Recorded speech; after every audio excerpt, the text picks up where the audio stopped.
How's everyone doing out there? It's Terrell Lewis again. I'm shooting another Eschatology video.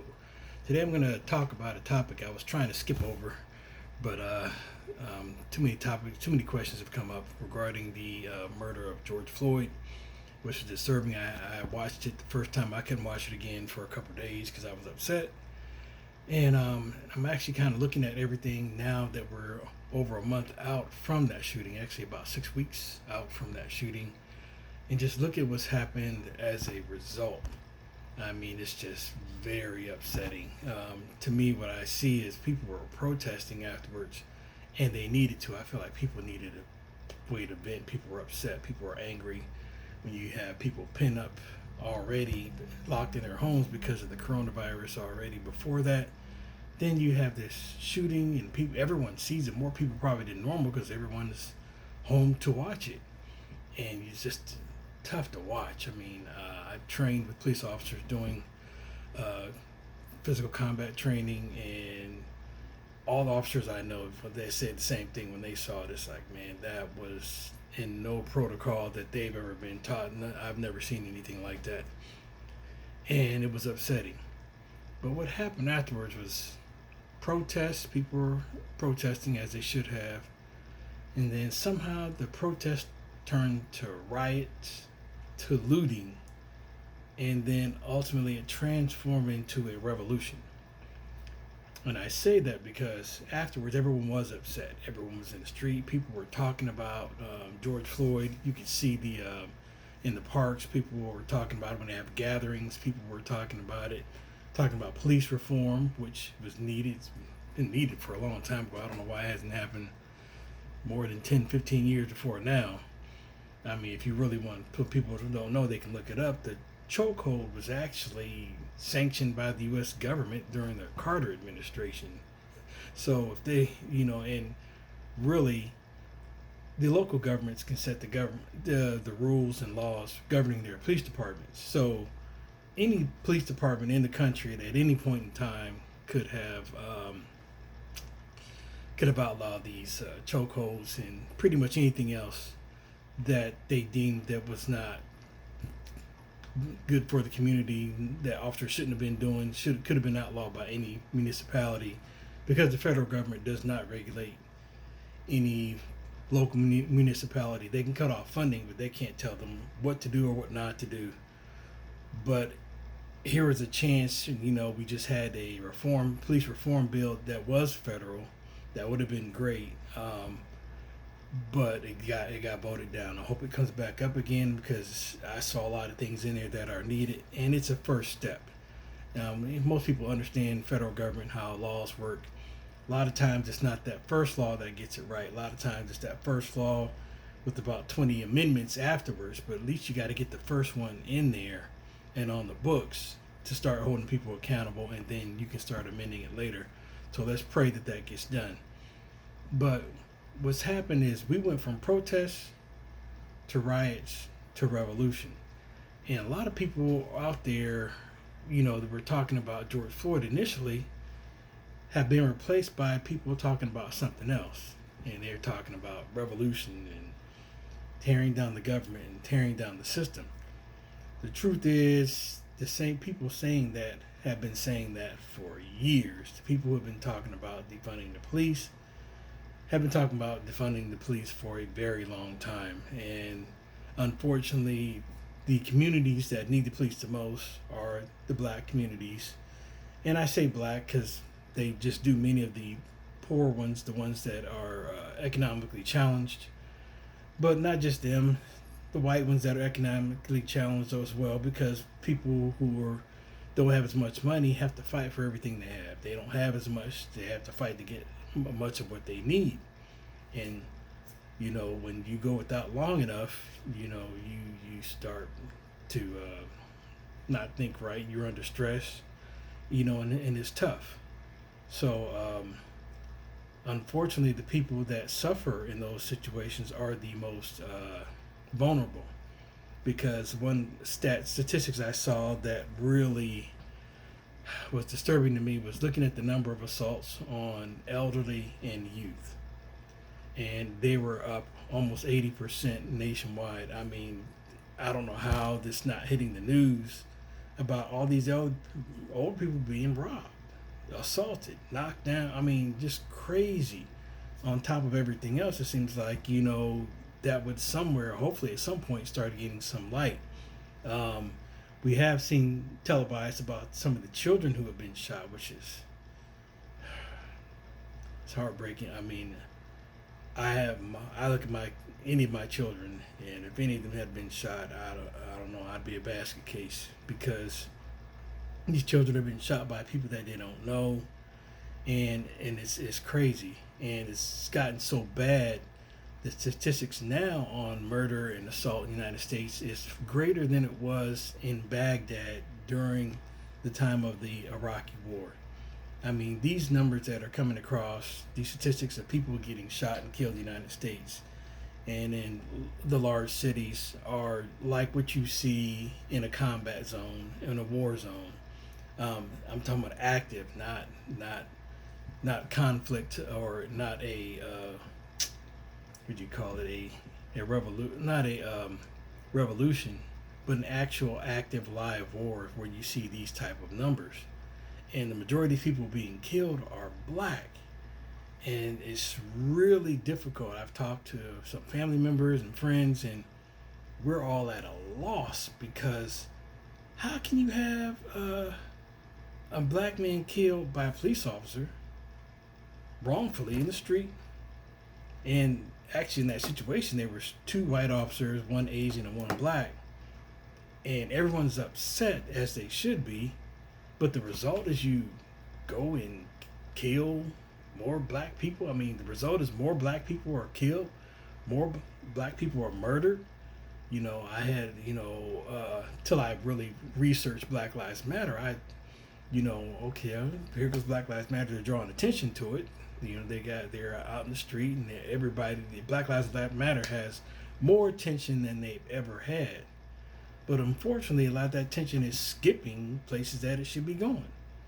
I mean, they're still angry at the police, but not saying anything about these black lives that are being lost, in our cities today by other blacks. And it's tough to say this, but we have to get black people to realize that Black Lives Matter.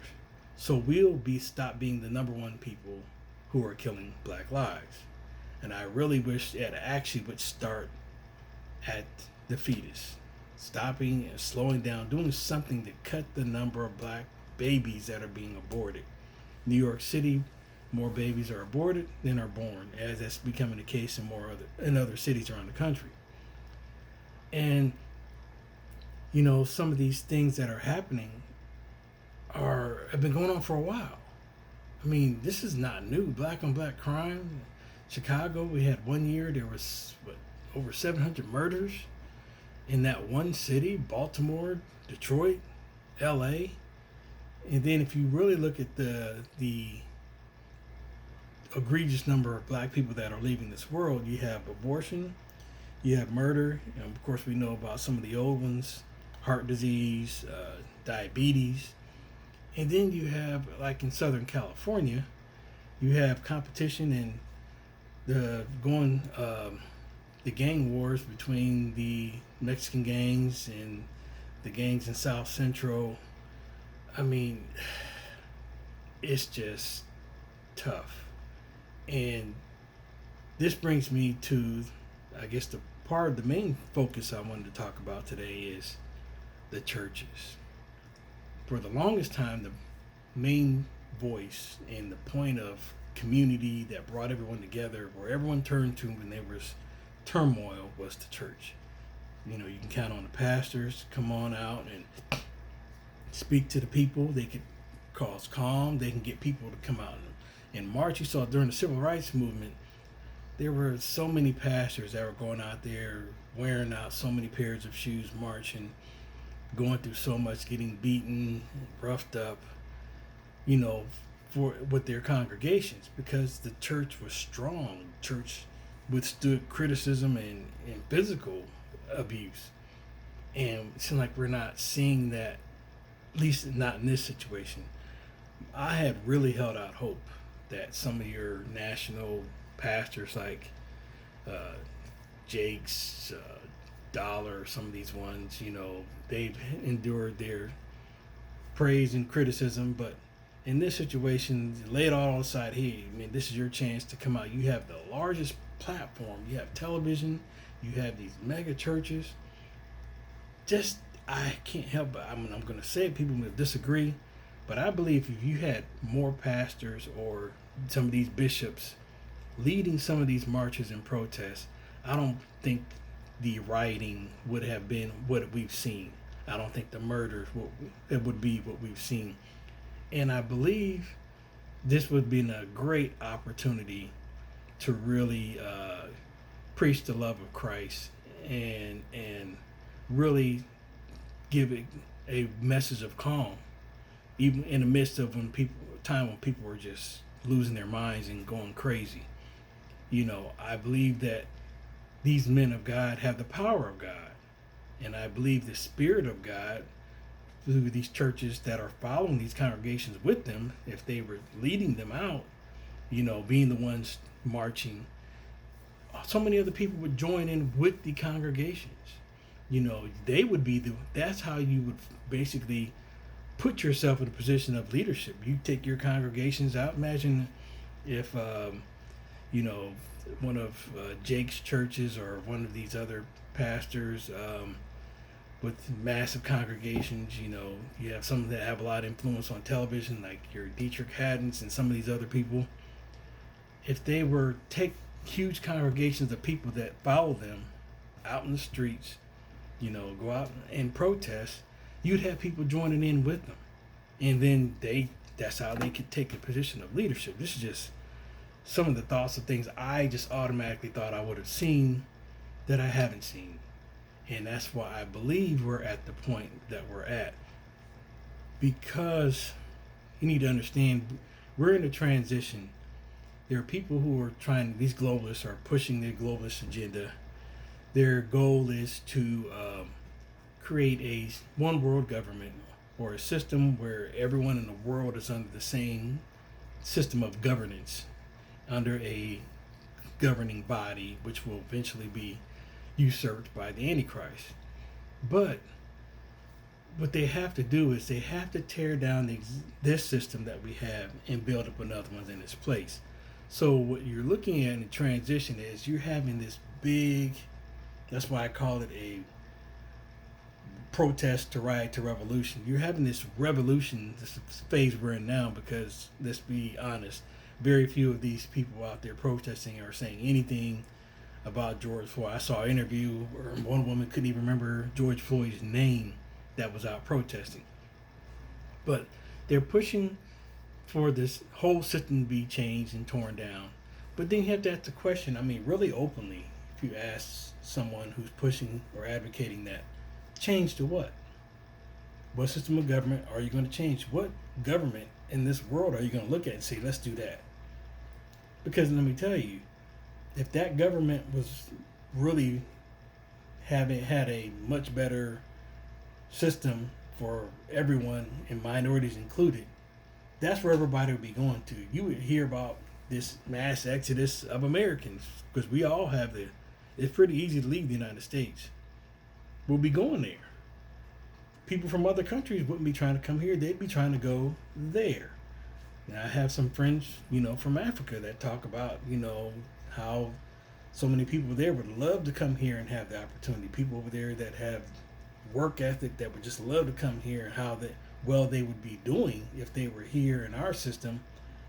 And no matter how hard they work where they're at, they're never really going to see much return on their effort. And here in this country, you hear stories, you have African Americans, Asians, Indians, people from Latin America, South America that come here and go from having nothing to being well off or even rich.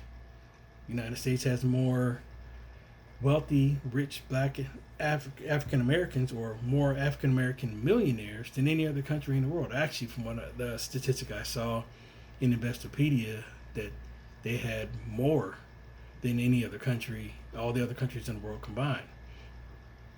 And in this country, we have our issues, but we have to pray about them. We have to keep pushing. Our forefathers, my grandfather, great grandfather, and many others, fought for the opportunity of their descendants to be able to benefit from their work ethic. My father always taught me, you have to work hard, not just so you can have, you have to work hard so your children can have. He said, I've worked hard, but I can tell you my father worked hard, tirelessly. He and my mother, just so me and my brother could have a better life and have the opportunity. They set us up. And I have to do that for my children, and I'm teaching my children now to do that for your kids. They have no choice, because I'm going to be upset. There's going to be a problem if they're not raising their kids to be successful. Every family has to do that. Everyone has to do that. It's just something that should be ingrained in us to do that.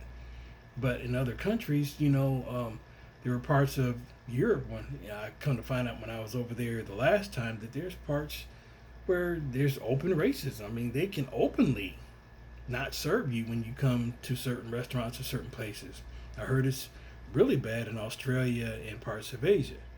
And I saw a documentary which surprised me about how even in South America and Brazil, they're dark-skinned Brazilians who are exposed to almost like Jim Crow laws down there. I had no idea. And I think many people are familiar with the caste system in India, where there are people, because of who they are and how they looked and the color of their skin, will never have the opportunity to have a level of success there. But in this country, we deal with racism because it's never going to work. You're never going to have a country, particularly of like our size, 300 something million people, and not have racism. And that's just something we're going to have to deal with and work on improving. But the opportunities are still there. I mean, matter of fact, in the climate we have now, I dare any person who, I dare you to put a sign up and say you won't serve black people or minorities. You won't be there long. Matter of fact, you won't have a chance to respond to this video because your stuff's going to be gone. Because in this country, we just had a black president. We still have issues with race. We had issues with race when he was president. It's not going to be any different for this president or the next president. These men are just holding an office. They're almost kind of like passing through. But the people, these globalists, they've been doing and working on their plan for decades, and they're going to continue to work after this president because their goal is long. They're going for the long ball. I mean, you get caught up too much into one administration, you're missing you're missing the game. You're missing the rest of the game. You're staring too hard at one play and missing what's going on in the rest of the quarter. Because the devil has his people in place. They're rich, they're wealthy, they're manipulative, they work in the dark. Very seldom see these people. They move money, they manipulate things, they manipulate industries, businesses, society. They have Hollywood in their pocket, and let's not forget about the influence of our music and our movies, because it's bad. I mean, it's just horrible. Things that used to never be acceptable are acceptable now. I mean, like I've often talked about, the LGBT movement, which used to never be acceptable. Not only is it acceptable, they've taken away people's right to even speak out. You can't even have an opinion or express an opinion against it, because that's the way that part of society works. And I really wish the churches together collect, because now no one church is going to be able to stand against that movement. They have too much power and influence. But all the churches together, powerful, especially when they're praying together and have the Holy Spirit.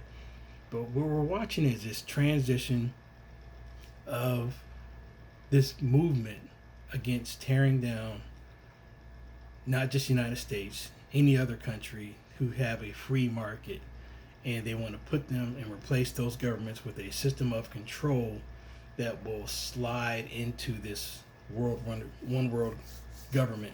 And so what they have to do is They have to make the government that's resisting seem like that's resisting globalism.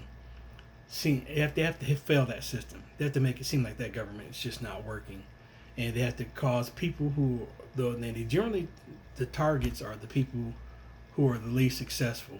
That's been the move of socialism and Marxism forever. They base everything on collateral or material possessions and ownership to create a move and a feeling of discontent. Even though a person may be on their way to having some type of wealth or have opportunities, they'll cause that person to be discontented with their current situation. And you get enough of those people, you get a movement, you get a revolution going. They tear down the government, but they never consider what they're changing to, because what's coming, and I don't even think that many of these people have even considered what is coming. They just not happy. Let's get rid of this. I mean, that's like a person complaining about the car they're riding in on the way on a 2-hour trip, and they complain so much about the car that they get out and start walking.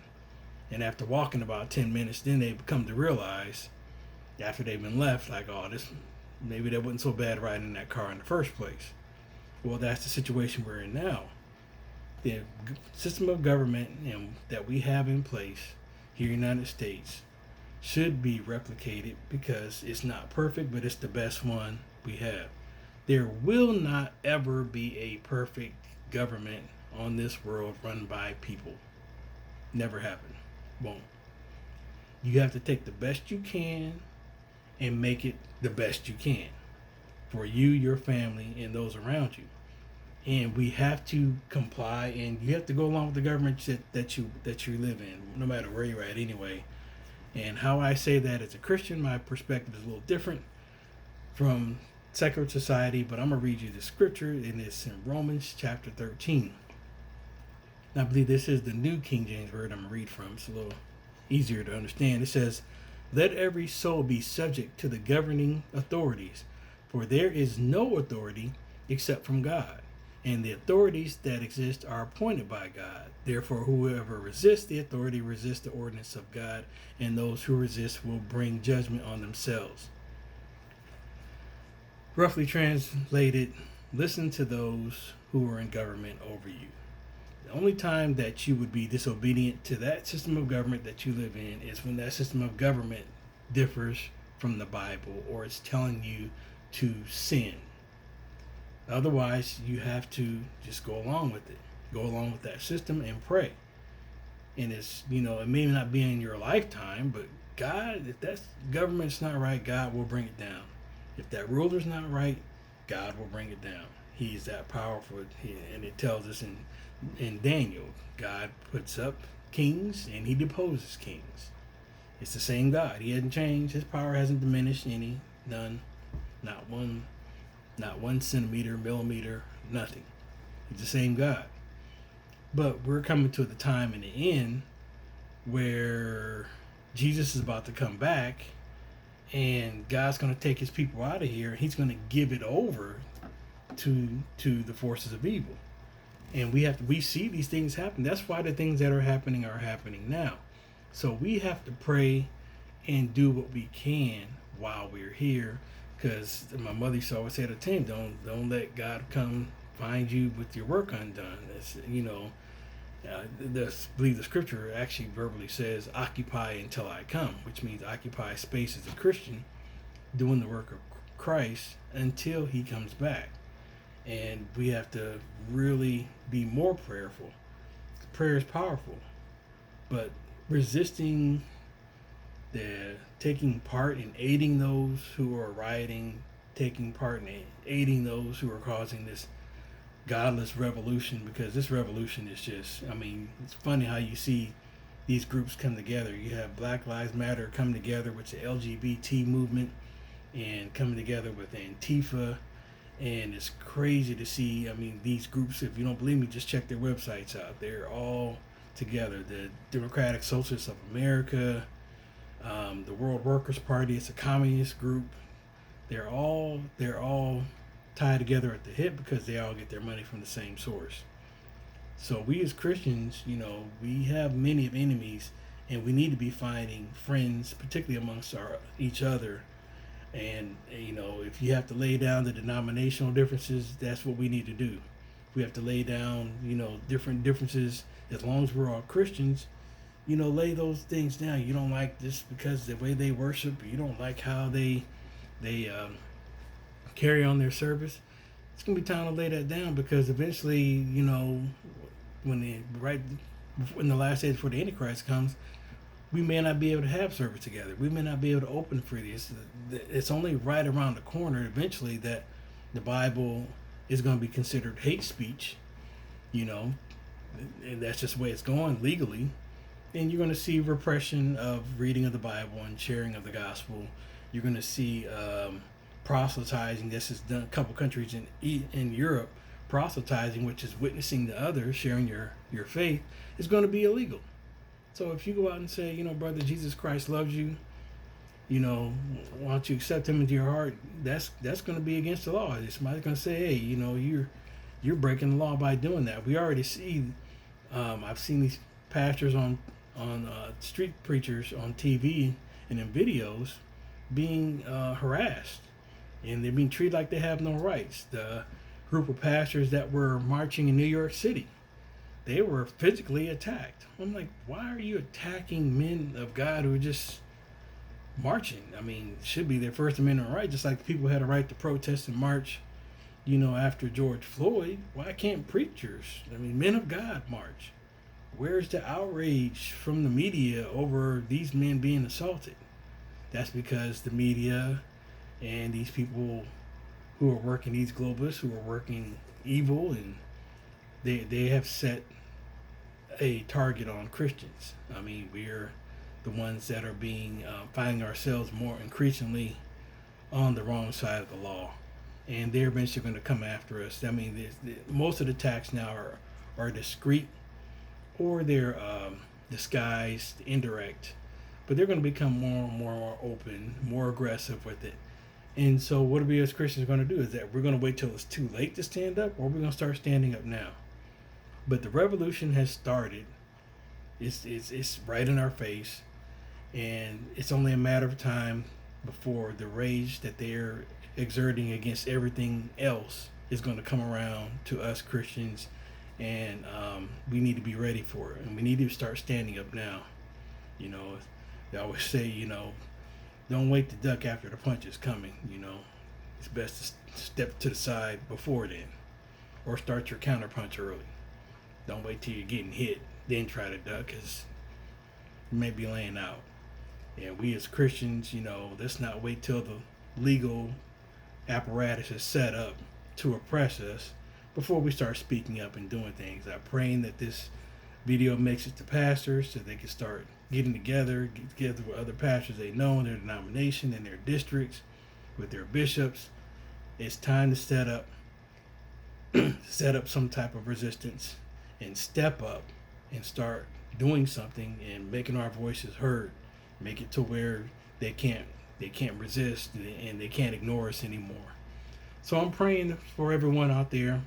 Be safe, and keep your guard up, because in this age of lawlessness, this phase that we're in now, we're going to need God. We're going to need the Spirit of God, and we're going to need to be aware and alert.